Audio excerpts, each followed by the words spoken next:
So if you remember back to when I started this whole YouTube channel, the whole goal originally was just to find a way to connect with other collectors and other sports card enthusiasts. I love talking with people about cards. You know, I would have a great time just sitting around the living room on the couch talking to other people about this. And, you know, I do that sometimes with my dad. But there are only shows maybe once a month that I'm able to go to. So this is a way for me to connect with other people about something that I really like and I think that others really like too. And so this prevents distance from really keeping us from connecting and communicating about cards. So I can make a video, I can go into some depth about something that I think is interesting or something that I like. And then I really hope for comments and responses from people so that way I can hear what other people think too. So I've had a few people reach out to me and say, hey, you should do a live stream, or what if you did a podcast?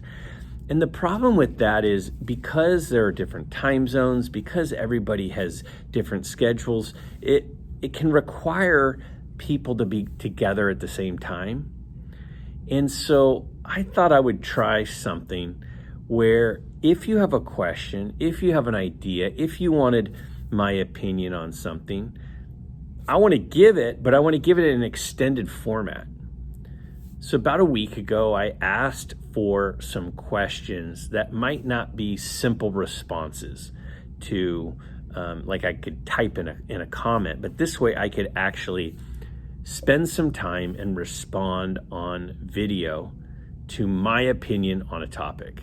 And the hope is, after I share my opinion, to hear back from everybody and hear what you think. And do you agree with certain opinions, or do you disagree with certain opinions? Because I certainly am not the answer for everything, but I do certainly have an opinion on everything. So what I did is I went through those questions and I chose 5 that I thought were pretty good questions that I wanted to try to answer this week. If there's a question that you have that you want me to respond to in a video format, leave a comment below and tell me what is the question, what is something you want to pick my brain on, because I'm happy to answer it. But again, typing out long responses in comments sometimes is difficult. So leave a comment below of something you'd like me to try to answer in a video, and I'd be happy to do that. So we're going to look through 5 questions right now, and I'm going to give you my answer, sometimes maybe long-winded, in a video response just like this. So let's take a look at question number 1. When, if ever, will 80s cards be considered vintage? I have an opinion that I think they will. Nostalgia is strong from one of the faster growing segments of the collector base that has disposable income. So I think that's a really good question. Again, I picked 5 this week. This is a really good one. Will 80s ever be considered vintage? Now, the answer to that is yes. Eventually they will be considered vintage. Will they be considered vintage like cards from the 40s, 50s, and 60s are now? I would say no. Now, will they have value? 100%. In fact, I have a video coming out on Friday that is all about the junk wax era and how the junk wax collectors are coming back into the hobby and what it means for the hobby. But I don't think the cards from the 80s will ever be considered like cards from the 40s, 50s, and 60s for one main reason. Number one, the production was so much more in the 80s. And I'm specifically talking there about the late 80s. Early 80s, there wasn't as much production, but there was some. But here's the main difference. A lot of the big companies like Ultra, making pages to keep your cards in, they started mass producing a lot of the materials to care for cards in the mid to late 80s. So there was a way to care for them, and there was also an understanding that you should care for them. cards like, Gaudi's and T206s and Bowman's and early Leaf cards, those cards, it was never really thought of that this will be valuable, so these need to be left pristine. But in the 80s, when I was taking cards out of packs, if it was a nice card, it went straight into a sleeve, it went straight into a top loader, it went straight into a screw down. And so, yes, I believe that the demand for 80s cards will be increasing soon. Again, check out that video in a couple of days on Friday on Junk Wax Collectors. But the difference is the condition. There's always going to be better condition available of cards from the 80s than the 50s and the 60s. And as we know, condition is a huge part of value. The other thing is the quality control from the actual brands and manufacturers themselves is so much better in the 80s than it was in the 20s, 30s, 40s, and 50s. The paper quality is better. So the opportunity to preserve cards was easier in the 80s. The production was higher in the 80s. The understanding that they could or would have value is higher in the 80s. So yes, I think they'll be considered vintage, but they'll never come anywhere close to the same value because the supply of vintage cards is so much lower because of the lack of availability or understanding that you should be preserving them. So that's kind of my take on that. If you agree or disagree, let me know what you think. But let's take a look now at question number 2. What do you think will matter most in the future, stats or glory? Will fans in 50 years treat Bert Blyleven and Phil Niekro like Nolan Ryan? Will enough people care about Roger Maris and Bill Mazeroski enough that their cards command a large premium? Okay, another really good question, and I definitely have opinions on this. So I do believe that great players and good players will always command an interest for their cards. There will always be a demand for Roger Maris. There will be a demand for Bert Blyleven.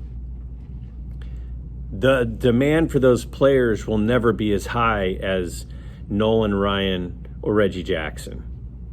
And why is that? Well, again, one of the things that I've looked closely into in some of my past videos is that the popularity of a player is more important toward their value than how good the player actually was. Most people think Willie Mays was better than Mickey Mantle, but nobody is more popular than Mickey Mantle. So because of that, that means Mickey Mantle's cards are higher in value. Again, there are two things that affect the price of anything. It's supply and demand. Well, there's pretty much the same supply for the most part of Mickey Mantle cards as there are Willie Mays cards. In fact, you might make the argument that some of the megastars, there's a lower supply because they were handled more, and so they're more damaged.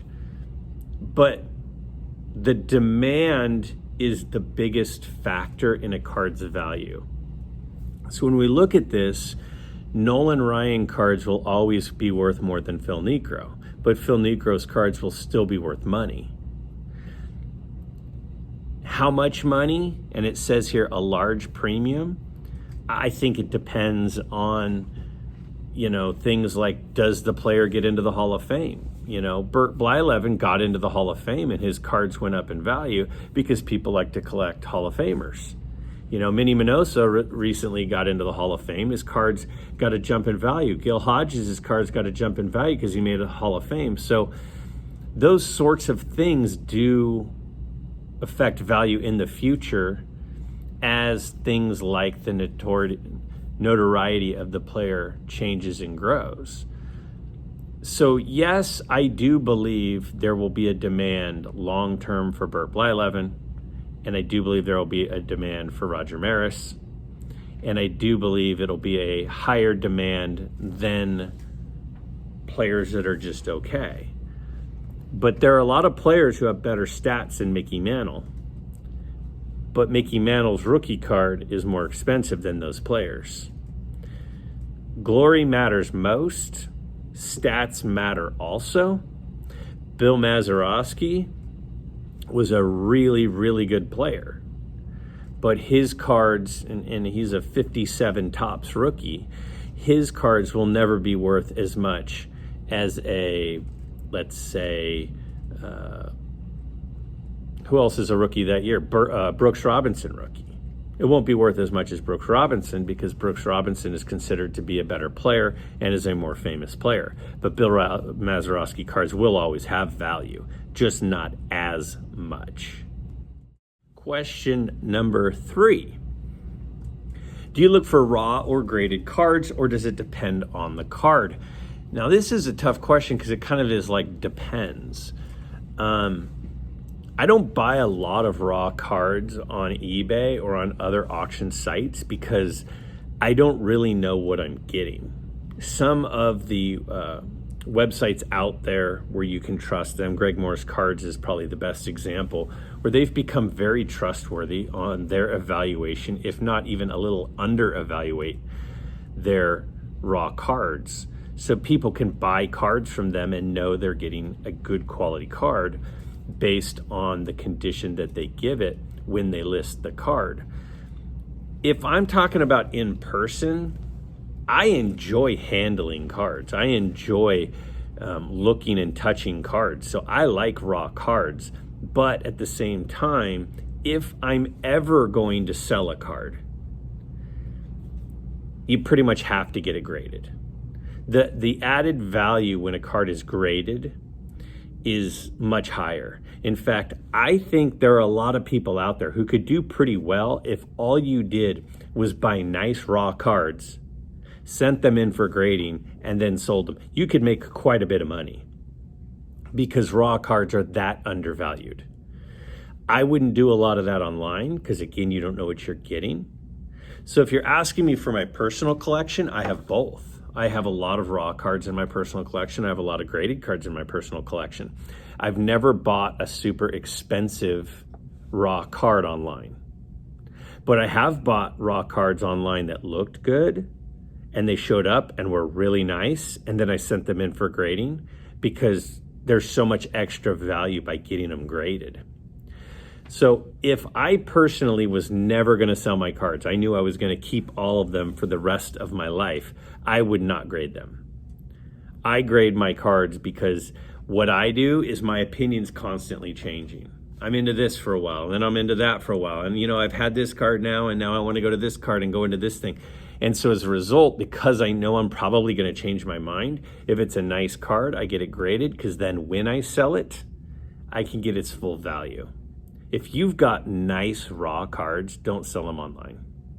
You're not going to get what they're worth. If you've got nice raw cards and you want to sell them, grade them, then sell them. Or sell them in person, but don't sell them online. You're not going to get what they're worth. Again, that's my take. If you disagree, that's fine. Just tell me, how am I wrong? Because I think that has been proven time and time again, that raw versus graded, the value is a lot more graded. Let's take a look now at question number 4. I want to get a 1953 Whitey Ford card graded by SGC along with a 1957 Duke Snider and a 1958 Yogi Berra. The 1953 Whitey Ford shows age to it, and the other two are miscut. Should I still get them graded? I think most of my questions are going to be, the answers are going to be, well, it depends. I mean, is this for your personal collection? If it's for your personal collection and you're not planning on ever selling it, why do you need them graded? Why do you need someone else to tell you whether a card is nice or not?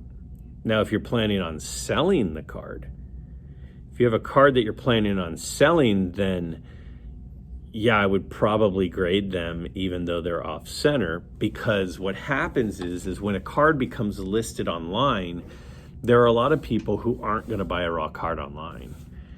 But as soon as it's in a holder, it's been authenticated and it's been given a professional evaluation of its quality. Whether or not we always agree with that evaluation is a different thing. So I would say, if you think you might be selling the cards in the not too distant future, or there's a good chance, then you should probably get them graded, even if there's issues. But if you are not planning on selling the cards and they're a little off center or they're a little worn, then I would say, why would you need them to be graded? Why would you need somebody to give you an evaluation of a card that you can evaluate yourself? Again, what grading does is it gives other people an evaluation of your card. And that matters when we're selling it. If we're not selling it, who cares what someone else's evaluation of your card is? So I hope that answers the question. One more question. Let's take a look. Here we go. What does a company in the hobby have to do to get boycotted? Seems like businesses can do anything and get away with it. Whew, that's a tough one. It sounds to me like Ziggy No is not happy with somebody about something. Something happened. I guess what I would say is it depends on how badly you got burned. I mean, if you got burned really badly, then I could see why you might switch companies. But if it's not a major burn, then yeah, I might not.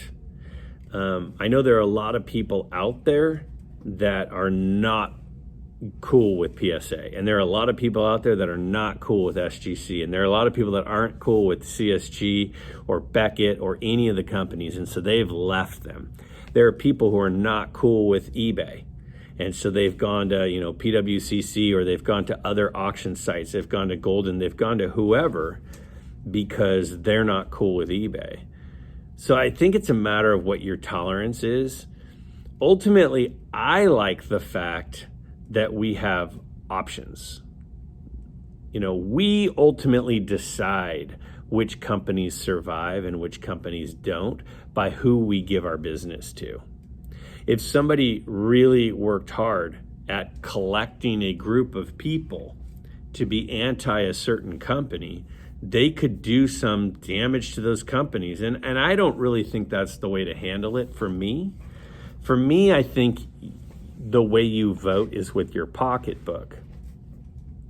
So I don't know the exact situation here, but if you feel like you got ripped off for a lot, let's say, just hypothetically, I sent my cards into a grading company, they dropped them into a bucket of water, and now the cards are ruined and they all come back as PSA 1s and claim they didn't drop them into a bucket of water, for example. If the cards were worth a lot of money and the company was unwilling to reimburse me for what I feel that I'm out, I would probably move on from the company. If I had a situation where a couple of cards were graded what I think are way off, or there was one card that got damaged, for example, then I would probably not leave the company. I tend to be a pretty loyal person with companies, with people, with friends, and I try to be patient and understand that there's always going to be human error.